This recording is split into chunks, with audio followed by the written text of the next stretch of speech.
You're going to think about that pepper as it comes around. And you're going to get that basic shape, just like you did with the simple shapes.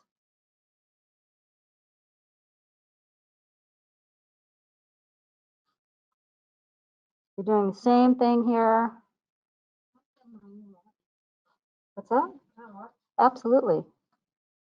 I have the stem coming up here. I'm using that drawing position. And this is kind of an awkward way to draw. I'm looking that way, but drawing this way, but I'll do what I can do. And then your cast shadow starts here. Remember, it's a little bit cleaner edges here, wraps around, and you have this little dip, and it's going to be a little softer out there. So now I'm going to go ahead and throw in a tabletop.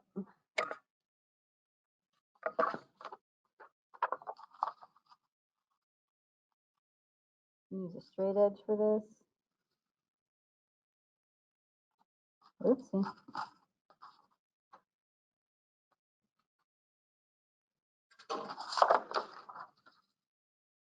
And now I'm going to keep your drawing covered to avoid smudging.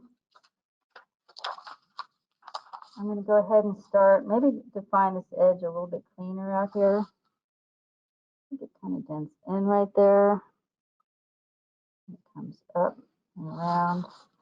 So I'm going to bring that using your 2H. You're going to start with your 2H. Remember, 2H is your start to 2B to 4B. So you're going to go ahead and pull that edge into your background to help accentuate the lit side of that thing.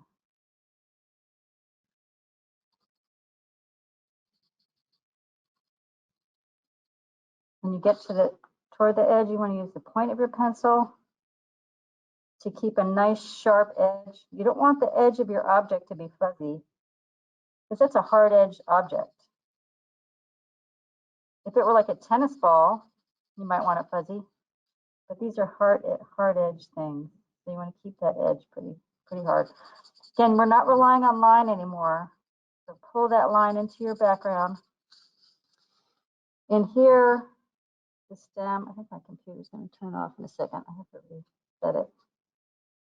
I'm going to go ahead and describe this linearly, but I'm going to pull that line into my drawing. Ultimately, this has a little coarse shadow on it here. The stem has a little coarse shadow up into there. And then the cast shadow comes up and over the edge of that pepper. Here's your cast shadow. And it gets pretty dark up here. It seems to be receiving the least amount of light. So you have reflected light under here, coarse shadow, midtones, highlight, and then using the tip of your pencil, you're going to pull that line into your background.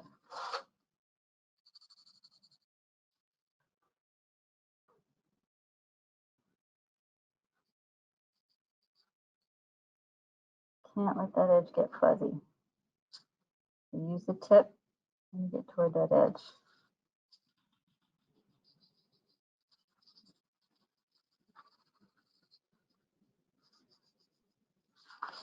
Moving into here. Okay, so that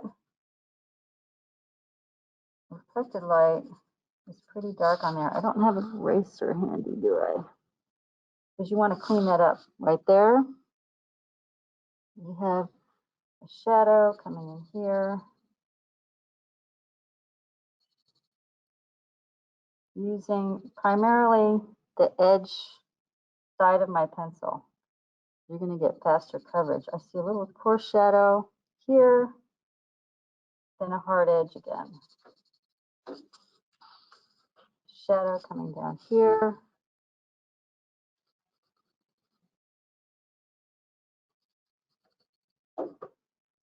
Right here, a little bit of a shadow. So you're going to see subtle changes in here now.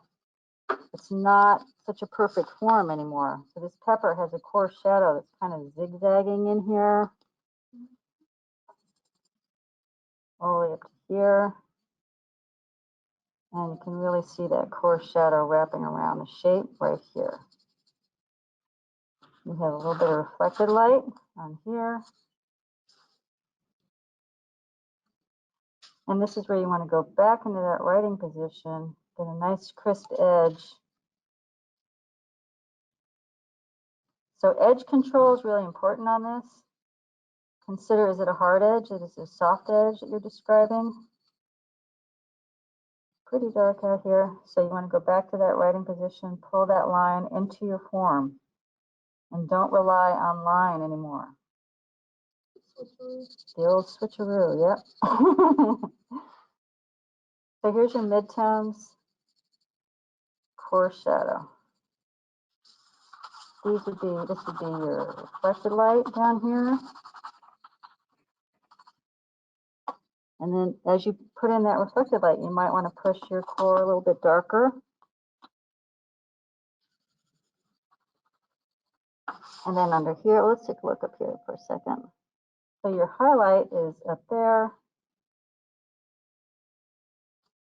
Make sure you get all those little dark accents and any sharp edges that you see. I don't like that I'm relying on line right there. I don't have an eraser at the moment. Make sure you use that eraser. And this is kind of defining this edge, which is another crisp edge right here. So just keep re-examining values. And is it light on dark, dark on light? This has a very subtle value up here. You have your highlight and your midtones. And this is getting darker. And you have some value out here as well to hold that edge. You need to keep sharp.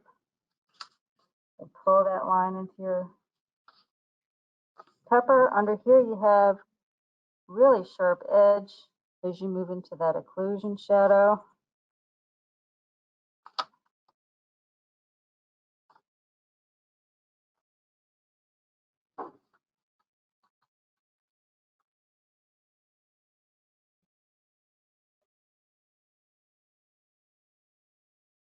And again, this is just an HB, so I can go darker when I go up a little bit higher in numbers and get a softer pencil. Keeping this soft out here. You want some ambient light in that cast shadow. And you have a shadow wrapping like this. Remember, it's going to be a little bit crisper shadow as you get close to that thing. You have a little bit of a core out here.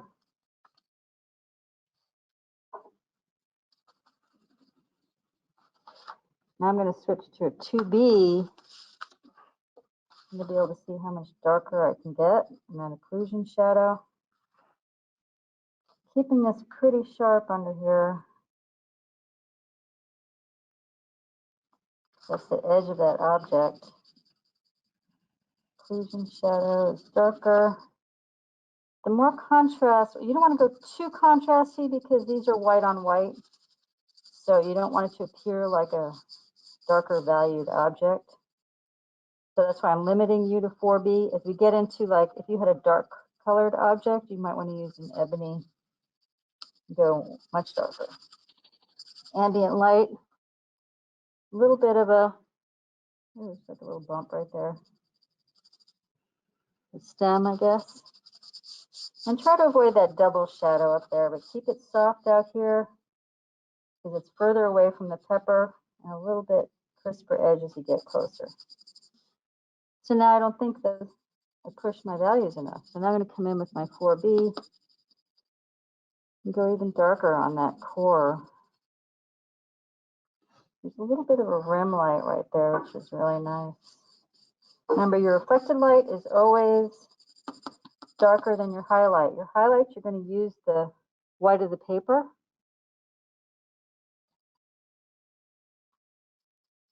And over here, you have a crisp edge right there.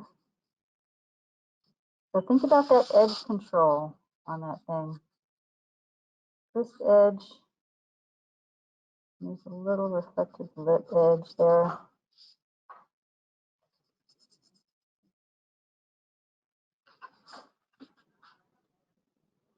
So then you can come back in and start a little cast shadow here, adding nuances and whatnot. But I just want to make sure that you understand you want to use that background value to pop the lit edge, just like with the simple shapes.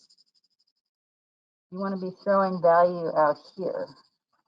And it can be sketchy just as you get close to that thing, keep that edge. Kind of nice to have marks out here, while in here is kind of smooth. So that's a nice contrast. So that's all I'm going to do on that. As you move into the banana, let me switch images over here really quick.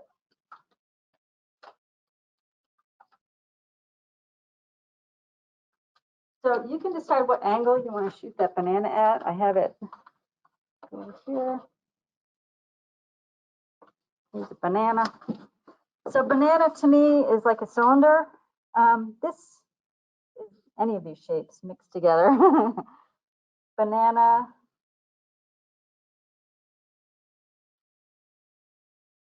is like a cylinder, basically. And this is not going to be exact because I don't have it right in front of me.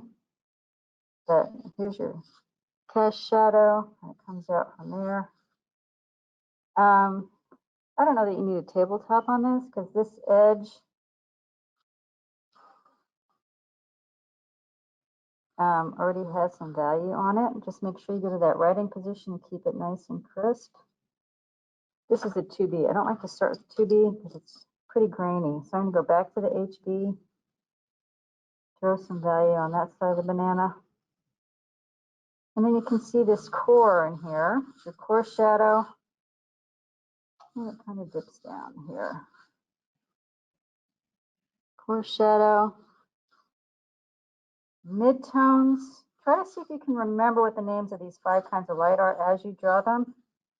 Core shadow, midtone, highlight, and then you go back into the midtone on the other side. Stem is pretty dark on this side. Make sure you maintain that nice crisp edge with the point of your pencil. And make sure you have enough contrast. So there's the dark edge. And then this is holding a pretty nice edge right there. And as we dip underneath here, you want to go back to that writing position.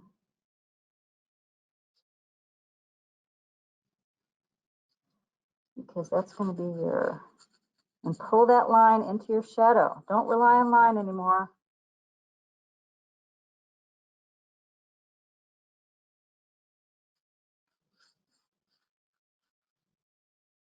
So this gets a little softer as it gets away from the thing. Take a look. That shadow is pretty dark.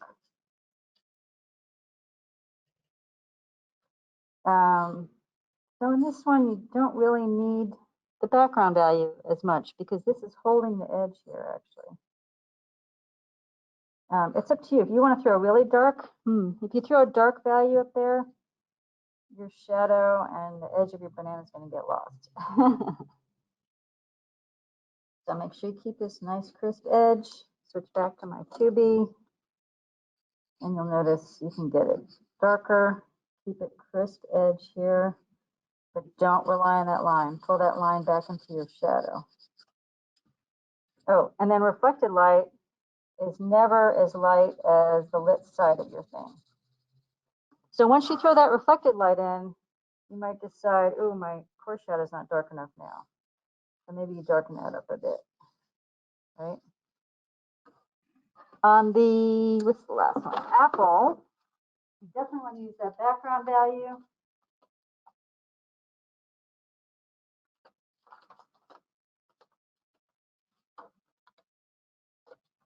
Again, don't draw the little dents and things in there. I'm going to start with HB so you can see. Oh, you know, I'm going to push it. Move this over just a hair. So if you push it off to the left just a little bit, it gives you a little bit more room for your cast shadow. My pencil already needs to be sharpened. So it's basically a sphere, right? Especially at this angle where I shot it. You have this opening here. Always thinking about the three-dimensionality of that thing. And I'm going to throw the tabletop out here. I'll use a straight edge. I'm just using this because I have it handy. And then my cast shadow. You can draw through on that if you want, meaning you want to make sure that this ellipse makes sense. A little softer out here. Your cast shadow. Make sure you maintain that crisp edge here.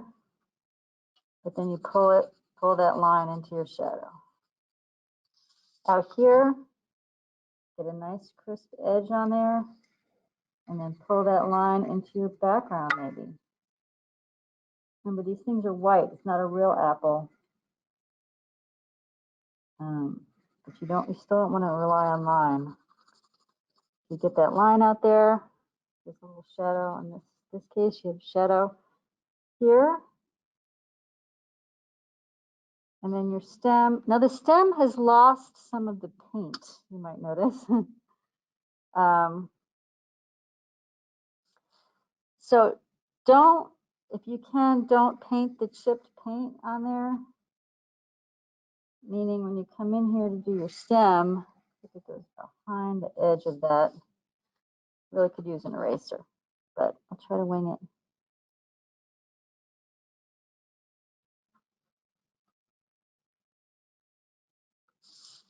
So you want to just get that little tiny coarse shadow up that stem. Just look at the pepper stem. Think about what is that thing doing. And then you might pull some of this value on the other side. It's pretty small, so just work with it best you can. And then that cast shadow comes up. Cast shadow is really what just helps it start to feel dimensional when you throw that cast shadow in there.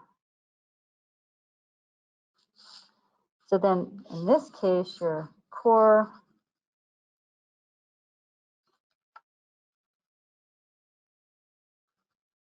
comes around here, and then it kind of dips down. And this is your reflected light. Midtones in here. Use some of this tone to hold that edge, to keep it sharp. I'm going to switch to that writing position. This edge sharp, and pull that line into your value structure. So as you hit that core, the reflected light, you might decide your core is not dark enough. And then of course your occlusion shadow underneath here always has to be really dark. Pop it out. This is just a 2B. I'm not using 2H at all because on the demo, you can't see. The 2H is just too light. I want you guys to start with that 2H though. This is your start. And you'll have softer transitions. You can see this is kind of grainy because I'm starting with an HB. So now this area here is a tabletop. So you can use this kind of mark making like this because it is a flat surface, but don't make the value of that shadow all one flat value. Remember, you have a little bit of an edge here, a core, and your cast shadow there. Now I'm just rushing through these to give you an idea of what you need to do, but you guys should spend at least about an hour on each element. So it takes some time.